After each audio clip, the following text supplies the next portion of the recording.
rencontre ce soir aux Nuits du Suquet à Cannes avec le maestro Benjamin Lévy de l'Orchestre de Cannes, Provence-Alpes-Côte d'Azur. Bonjour. Bonjour. Je suis ravie de vous rencontrer, Benjamin Lévy, parce que depuis que je suis l'orchestre dans sa programmation et depuis que vous êtes arrivé, j'ai trouvé qu'il y avait une certaine dynamisme que vous reflétez à travers votre art. Et je trouve ça magnifique de vous rencontrer parce que justement ça me permet de faire plus connaissance et de savoir comment vous êtes dans la vie de tous les jours. Est-ce que vous êtes quelqu'un de plutôt de ce que vous reflétez à travers votre direction, quelqu'un de très dynamique par exemple? Je crois. Quand j'étais à l'école, sur mes bulletins de classe en CP, on disait Benjamin n'arrive pas à rester assis. D'accord, donc voilà. Ça confirme bien ce que je viens de vous dire. Non, mais je crois que, blague à part, c'est vrai que notre art, la musique classique, c'est quelque chose qui est un art par essence figé en quelque sorte, puisqu'on joue de la musique qui est écrite sur la partition, qui est figée sur la partition.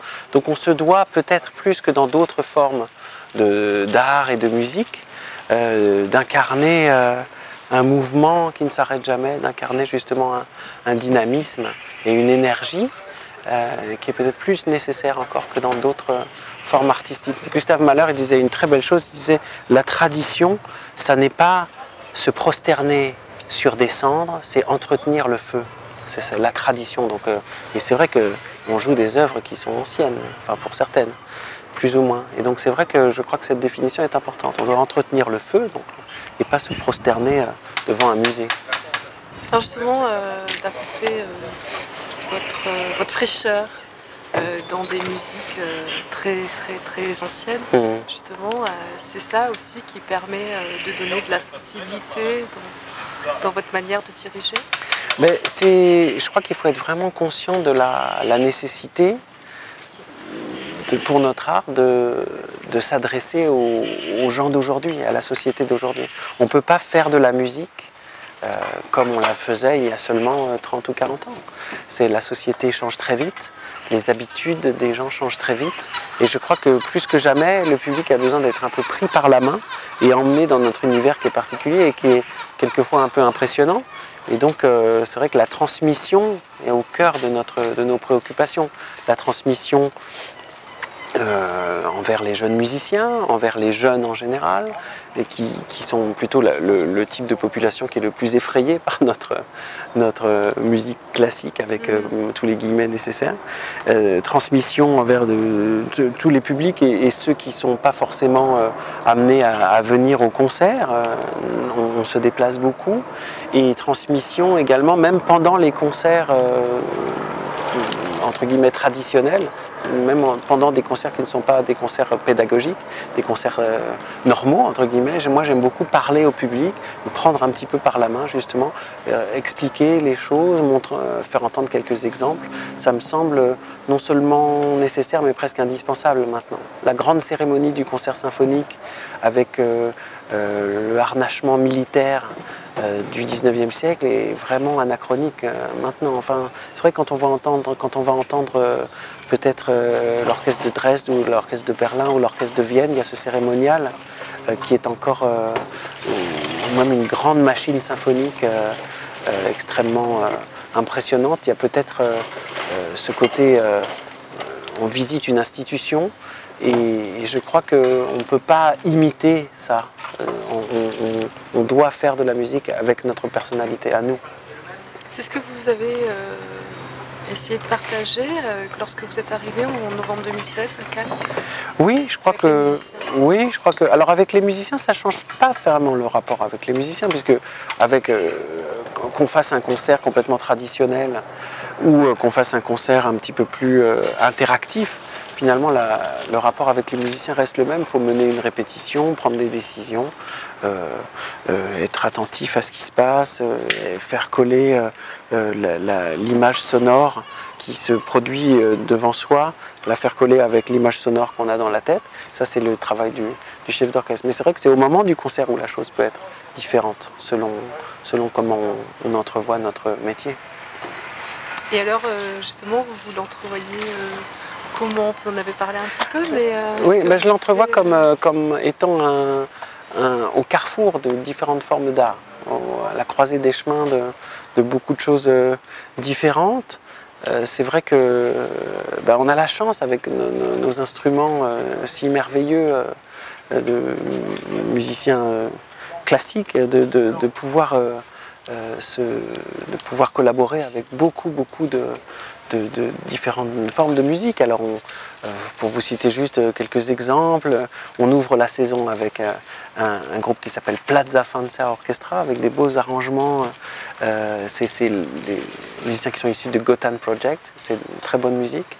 On va jouer par exemple avec une violoniste qui s'appelle Geneviève Laurenceau, qui, avec 2 chanteurs d'oiseaux, a conçu un programme spécialement pour l'Orchestre de Cannes. On l'a conçu ensemble. Elle avait enregistré un magnifique disque avec ces 2 chanteurs d'oiseaux qui s'appellent Johnny Rass et Jean Boucault. Un programme qui s'appelle La Symphonie des oiseaux. Et là, on a appelé ça le programme. Donc ça c'était juste avec piano, violon et les chanteurs d'oiseaux. Et là, c'est avec orchestre pour la première fois et on a appelé ça le Sacre des oiseaux. Et donc, c'est des gens qui imitent réellement les chants d'oiseaux et qui superposent ces chants d'oiseaux à la musique. Et donc, on a choisi des œuvres qui parlent bien sûr de la nature, pas seulement des oiseaux, mais qui parlent de la nature en général. Et donc c'est une rencontre assez particulière. On va donner également un concerto pour claquettes et orchestre qui est très très rarement joué en France. Voilà, de Morton Gould, une musique très spéciale. Et puis d'autres rencontres qui me tiennent beaucoup à cœur à plusieurs titres. On fait un concert avec une soprano algérienne franco-algérienne qui s'appelle Amel Brahim Djeloul, qui chante à la fois le répertoire d'opéra, le répertoire classique, et le répertoire traditionnel arabe et kabyle. Donc, dans ce programme, nous donnerons avec son ensemble, donc Ahmed Diaz et l'Orchestre de Cannes, des répertoires traditionnels, accompagnés donc des percussions traditionnelles, et du répertoire classique européen, inspiré par la Méditerranée. Donc, par exemple, des extraits du Sherazade de Ravel, des extraits une ouverture de Weber qui s'appelle Abou Hassan, qui est un opéra, parce que l'orientalisme était très en vogue à l'époque, les pêcheurs de perles, l'acmé, etc. C'est des choses qui étaient très en vogue. Voilà, c'est ça, l'attrait de... D'ailleurs, à l'époque, c'est assez amusant, parce qu'à l'époque, tout ce qui était exotique, les gens se moquaient totalement de savoir d'où venaient les gens. Dans Les Pêcheurs de perles, l'opéra de Bizet, qui est censé se passer au Sri Lanka, les personnages ont des noms arabes, parce que pour eux, c'était des étrangers, donc c'est tout pareil. Leïla et Nadir, donc ils sont des noms arabes, et ça se passe au Sri Lanka, mais donc c'est à l'époque, tout ce qui n'était pas européen, c'était kiff-kiff. Voilà. Donc ça montre bien l'européanocentrisme de l'époque. Justement, ces différents horizons musicaux que vous apportez au cœur de l'orchestre de Cannes, est-ce que pour vous ça peut ouvrir à un autre public justement Je l'espère.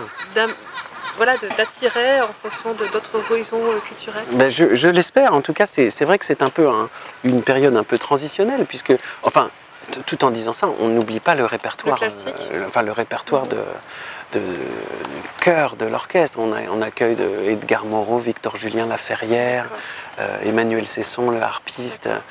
Donc, on a noué un partenariat avec Alexandra Soum, qui est une magnifique violoniste.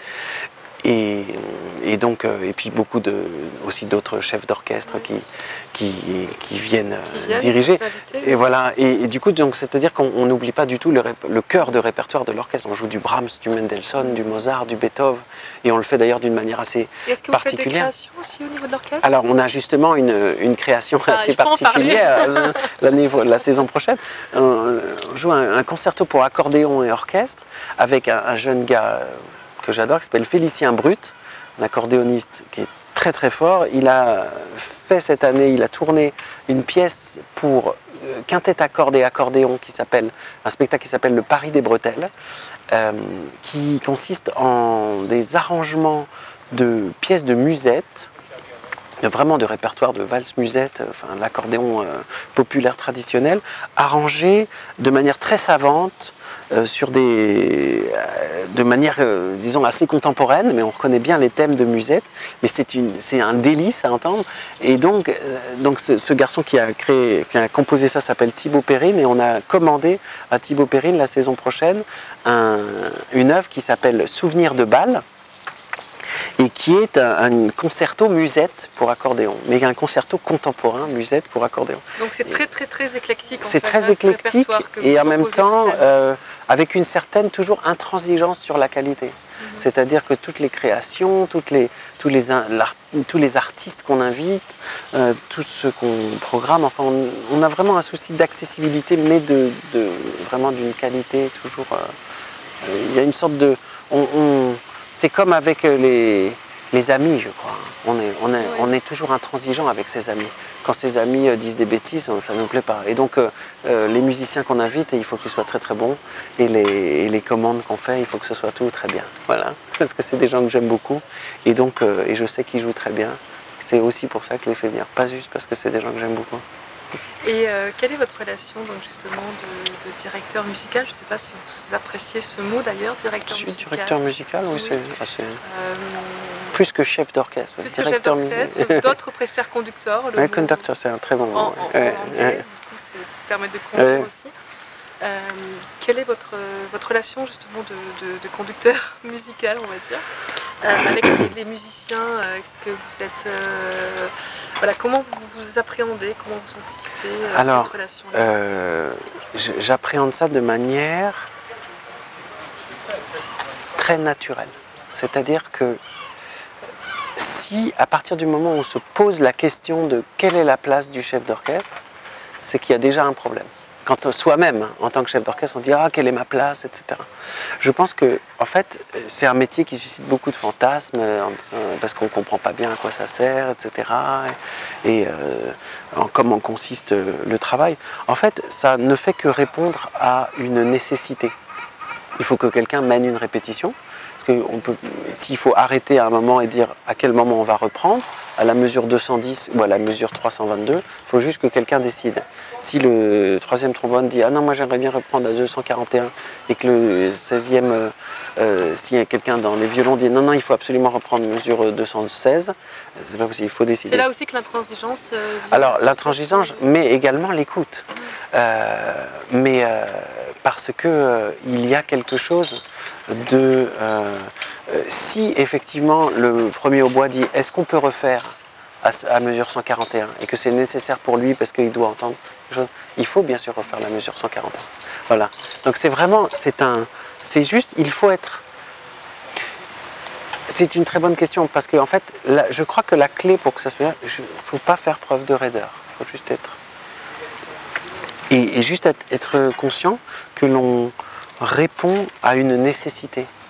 C'est-à-dire que quand on se met à côté du deuxième trompettiste et qui est lui-même à côté des timbales, pendant une répétition, c'est très intéressant, on n'entend pas la mélodie qui est jouée par les violons. Donc il faut absolument que quelqu'un batte la mesure parce que sinon le timbalier il ne va pas du tout savoir où il en est. Donc c'est juste une nécessité. Donc au-delà de cette nécessité, il y a une sorte de rôle de médiateur, parce que le langage musical est un langage qui n'est pas précis finalement. Selon l'époque à laquelle la musique a été écrite, elle peut vouloir dire plusieurs choses, selon l'époque à laquelle elle a été écrite, parce que le code n'a pas changé. C'est comme un mot, voilà, en 18e siècle, on dit c'est un honnête homme, ça veut dire que c'est un type très bien. Maintenant, ça veut juste dire qu'il n'a pas piqué dans la caisse. Un honnête homme, c'est pareil. Le même mot peut vouloir dire des choses différentes. Donc il faut être le médiateur du langage vers les musiciens et prendre une décision. Ça c'est la première chose. Et puis après, pendant le concert également, influer sur les choses. Et c'est ça, c'est la partie la plus amusante du travail, c'est que pendant le concert, on peut modeler la chose en temps réel, sans avoir besoin de parler. En fait, c'est un art de langue des signes. Faut parler comme un sourd, mais il faut entendre aussi. Une question un peu plus personnelle, Benjamin. Comment vous vous sentez quand vous dirigez? Très bien. Oui. Vous savez pourquoi? Très bien, parce que en fait, moi, je suis quelqu'un d'assez anxieux dans la vie. J'ai toujours un petit peu peur de ci, de ça. Enfin, pas peur pathologiquement, mais toujours un petit peu quelqu'un d'un peu anxieux, voilà, en disant il faut faire ci, il faut faire ça, etc. Et quand on fait de la musique, on ne peut pas penser au futur. Le futur se limite à quelques mesures, 5-6 mesures, en disant ah là il va y avoir l'entrée du hautbois, etc. Là, voilà. Et le passé se limite à quelques, on oublie très vite le passé parce qu'il faut être dans le futur. Alors finalement on est dans le présent, et puis on nous rebat les oreilles, ah soyez dans le moment présent, ici, l'ici et maintenant, voilà. Et nous, les musiciens, on est dans l'ici et maintenant. Parce que si on n'est pas dans l'ici et maintenant, on se trompe. Voilà. Et du coup, c'est une sorte de présent éternel, et ça, c'est peut-être un peu la clé du bonheur. Donc, voilà, pour moi, c'est très agréable. Merci beaucoup, Benjamin Lévy. Merci à vous. Infiniment. Merci. La clé du bonheur, l'ici et maintenant.